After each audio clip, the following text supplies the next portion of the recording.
back to... This nigga is gangster as fuck. He went by himself to another gang territory and started shooting just like that. Oh yeah, he got too much heart, nigga. God damn.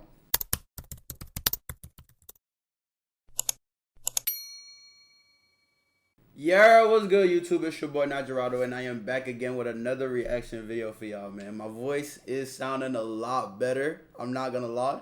And I think all I needed to do was just keep talking, and I'll be okay.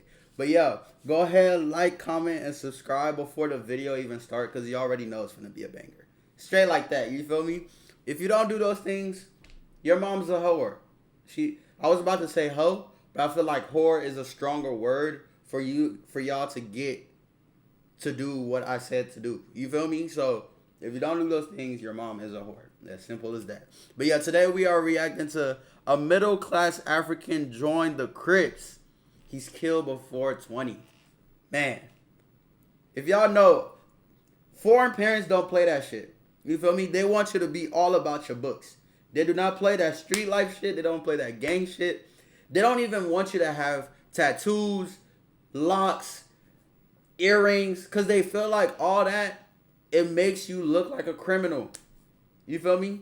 So we finna see what goes on in this video, man. Hood war stories. In this episode, I'll be discussing the life of Africa. Ezekiel E. Christopher Awumili was born on October 6, 1997. He got the nickname Africa because he was full-blooded Nigerian. He also went by... I knew he was Nigerian by the name. I already knew it. He grew up in a well-to-do family. His father was a businessman, and his mother worked as a registered nurse. Although his roots was from Africa, his assimilation into Black American society was seamless, and he was fully embraced by the culture. Despite being raised in a strong two-parent household, Africa became more influenced by his environment when he was outside of the home, emulating the Black American kids he went to school with, instead of the straight and narrow path pushed by his parents.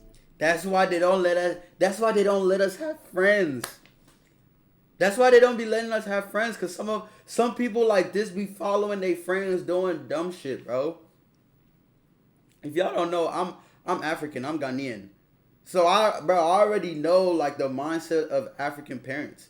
And this shit right here, this is what they use as fuel to say the things they say. You feel me? That's why I'm so intrigued with this video. Africa chose the street life instead. He would get put on and join the '89 East Coast Crips, an active and highly reputable East Coast set located in the Florence Firestone district. Up until the mid-2000s, they would be seen deep out at Washington Park. And after the 6-pack and 11/8 East Coast Crips, they're arguably one of the most combative East Coast sets. Unlike the 5-9s and 7-6s, the 8-9s lost zero turf during their historic war with Florencia 13, and actually killed off Florencia's Easy Boys clique. Although Africa was technically from 8-9, he was often mistaken as a member of the 190 East Coast Crips, considering he stayed and went to school in the Delamo area. That's crazy. It could be argued he'd hang out and function with the 190s more than is put on set. The 190's turf is a sharp contrast from the 8-9's hood in the Florence Firestone district, located in the middle-class section of Carson. You know what be blowing my mind about this shit? A lot of the hoods and gangs, the gang members, their turf be so close to each other, bro. So the shit is never ending. Like if you really wanted to kill your op, you could literally walk a couple minutes and go find them niggas, bro. Like literally, cause their turf is literally right. Shit is literally right there. All of them are neighbors. They're all neighbors basically. So it's real easy to continue the cycle. It's wild, bro. The 190's hood consists of large 2-story homes, manicured lawns, backyard swimming pools, and expensive cars in the driveway. Out-of-towners would rarely think that this is a gang-infested neighborhood. As a member, Africa was fully activated. He went out and gangbanged like he had something to prove, and constantly running phase at school. Africa was known for having hands. He upped his skills by training at a boxing gym in Lakewood. So he was trying to get at it for real. Nigga took that shit so serious, he went and got boxing lessons. Like, come on, bro. Come on, bro. Africa was known for going around and taking flight on people, terrorizing anything in his way. The fighting involved the shooting. He'd make visits to the gun range to perfect his aim. God and after damn. a couple test run missions, Africa began to up his rank. By 2016, his name rang bells, and he stayed in the field with the gun. He had a particular disdain for Florencia 13 and Grape Street. This is what African parents be seeing when you tell them you got locks. Oh, that's all they see. They see you throwing up gang signs. They see you robbing people, killing people. That's what they literally see when you get dreads.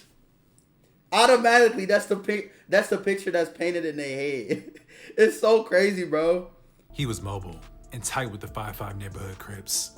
It's alleged he got into a shootout with the 5 Deuce Hoovers while he was hanging out on the west side. After this incident, he would take to social media to diss them every chance he got. Jeez. Throughout this period, Africa would constantly bump heads with his father, who didn't approve of his lifestyle. Happy Thanksgiving! Damn.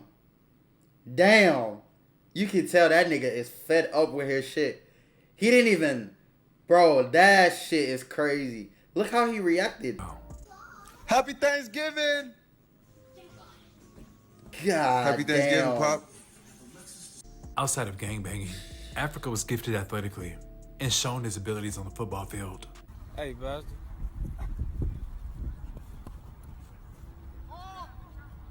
He got it. God damn. Unfortunately, he Hold on. Nigga, you in the wrong field. You in the wrong field, nigga. You should be on that fucking football field. What the fuck? You wasting your talents, nigga. let his gang life take over, so his football potential would never be reached.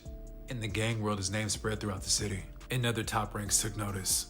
One being Infant Nightmare from BPS, one of the top young gunners from that era. Even though East Coast and BPS are on opposite ends of the spectrum, they do not get along in the least bit, and there's a few murders between the two of them. So when Nightmare saw his opportunity to kill Africa, he took it. One night, Africa was hanging out in the Rolling 40s when Nightmare and 2 Blackstone members crept up, guns blazing. Africa was supposed to die that night, but another Crip wound up being shot in the face. Africa was able to evade the ambush. East Coast held Africa in high regard because he was always down to put in work. In 2016, this was at the back end of the East Coast Florencia War, and there were still bodies being dropped. One night, Africa was on a solo mission driving around Florence, looking for an F-13 to knock down. He drove past Holmes Avenue and parked up on B Street. Africa allegedly got out, spotted his target, and opened fire from about 20 yards away. Damn. The Florencia members immediately started shooting back, nearly killing Africa in their turf, causing him to retreat. Africa returned back to... This nigga is gangster as fuck. He went by himself to another gang territory and started shooting just like that. Oh yeah, he got too much heart, nigga. God damn. Said and reported back on his failed mission. He allegedly would end up dropping an F-13 member on a later date. Grape Street was next up on his shit list. The Grape Street Crips are a notorious black gang concentrated in the Jordan Down projects. No other gang has done the damage that East Coast did to Grape Street when their war popped off. East Coast went on full blitz mode. In 2017, the height of the war was over, but ill feelings were still there. Africa was a full enforcer on the Grape hate train, packing out members. Affiliates were getting the smoke too. One time, Africa threw a female out of his car and took her phone from playing 03 Greedo. Damn. Africa was getting active and banging on anything that wasn't in line with the coast. He allegedly ran up on Frosty the Snowman and the issue was pressed. On East Coast Crip, I just ran into that bitch nigga Frosty and Cuz started running. I called Cuz a gerb. Damn. Nigga, these... Why are you typing like that though? Like, I know you're smart. I know you got good grammar. Like, this shit is hard as fuck to read. That's how you know I'm not no hood nigga, no nothing like that, bro. Cause I got a headache just reading this shit, bro. Like, for real. That shit wild.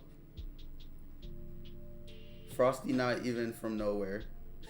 All of that pressure Africa was applying would ultimately lead to his demise. On the night of May 20th, 2017, Africa was contemplating on going out to a Jersey party that was being held in Carson. After being on the fence about it, he decided to go. At the party, Africa was deep with the Crips, and allegedly the opposition arrives. Damn. Allegedly the opposition didn't want any issues initially, but Africa went into full press mode, sparking off a physical altercation that would spill off into the streets. The enemies would flee, but returned shortly after and began shooting at Africa and the Crips. Africa was hit in the chest and he dropped on the concrete. His homie was also shot and he collapsed on the street. Africa was taken to the hospital where he was pronounced dead at 1:30 a.m.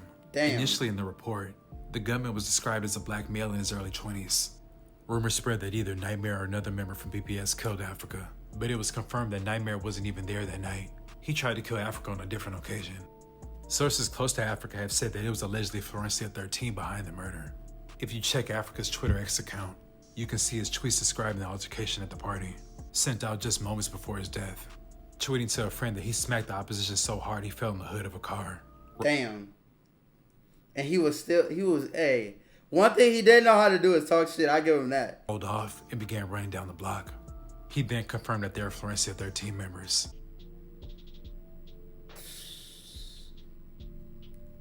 They was running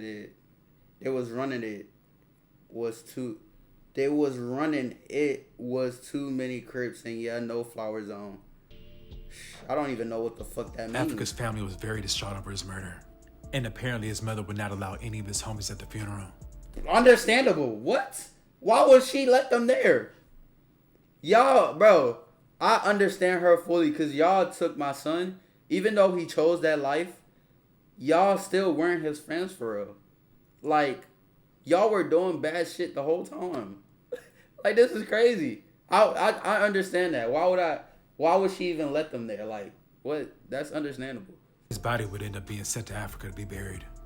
Africa was well known in the city for his charisma and personality. He was described as very comedic and a ladies' man.